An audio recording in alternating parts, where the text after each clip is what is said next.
Hi, hello, வணக்கம்.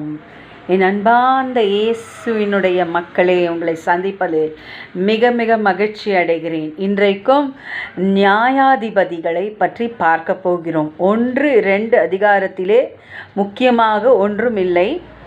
இந்த இஸ்ரவேல் ஜனங்கள் யோசுவாவோடு வந்து கானான் தேசத்திற்கு வந்து சேர்ந்து விட்டார்கள். ஆனால் அவர்கள் கானான் தேசத்திலே யூதா என்ற தலைவனெல்லாம் இந்த பல எதிரிகளை கானானியரை வெட்டி போட்டார்கள், தோற்கடித்தார்கள். ஆனால் சில கானானியர்கள் அவர்களோடவே இருந்தார்கள். அந்த கானானியருடைய விக்கிரக ஆராதனை எல்லாம் இவர்கள் கற்றுக்கொண்டு அவர்களோடு சேர்ந்து கூடி வாழ்ந்தார்கள்.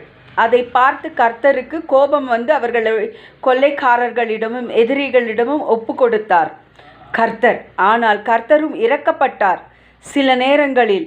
அப்பொழுது நியாயாதிபதிகளை அவர்களுக்கு நியாயம் விசாரிக்க தேர்ந்தெடுத்தார். அப்படி ஒரு நியாயாதிபதியை தான் 3வது நியாயாதிபதிகள் 3வது அதிகாரத்திலே நாம் பார்க்கிறோம். கர்த்தர் இவர்கள் விக்கிரக ஆராதனை செய்கிறார்கள், கானானியர்களோடு சேர்ந்து கூடி வாழ்கிறார்கள் என்பதை பார்த்து கொள்ளைக்காரர்களிடம் எதிரிகளிடமும் அவர்களை ஒப்பு கொடுத்தார் அல்லவா. அப்புறம் கர்த்தரே இரக்கப்பட்டு யுதேனில் என்ற ஒரு நியாயாதிபதி அவர்களுக்கு உருவாக்கினார். அந்த சமயத்தில் யாரிடம் இஸ்ரவேலர்கள் அடிமைப்பட்டிருந்தார்கள் என்றால் மெசபொட்டேமியா என்ற ராஜ்யத்தை கேள்விப்பட்டிருக்கோம். ராஜா ஒருவனிடம், அந்த ராஜா பேர் பெருசாக இருக்குது, எனக்கு வரமாட்டேங்கிறது. அந்த மெசபொட்டேமியா ராஜாவிடம் இவர்கள் அடிமையாக இருந்தார்கள்.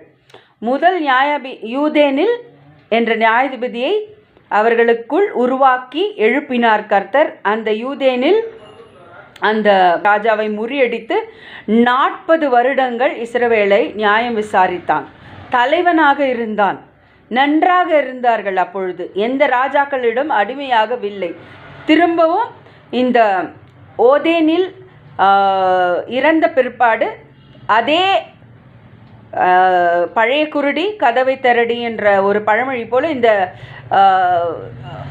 இஸ்ரவேல் ஜனங்கள் திரும்பவும் அவர்கள் விக்கிரக ஆராதனை செய்து வேறு ராஜாக்களுக்கு அடிமையாக இருந்தார்கள். இந்த சிறிய இதை நாம் பார்க்கும்போது கர்த்தரை மறந்து நம்ம வேறு தெய்வத்தை சேவிக்கக்கூடாது என்று இந்த கதையில் அறிந்திருக்கிறோம் அல்லவா. அதை ஞாபகம் வைத்துக்கொள்ளுங்கள்.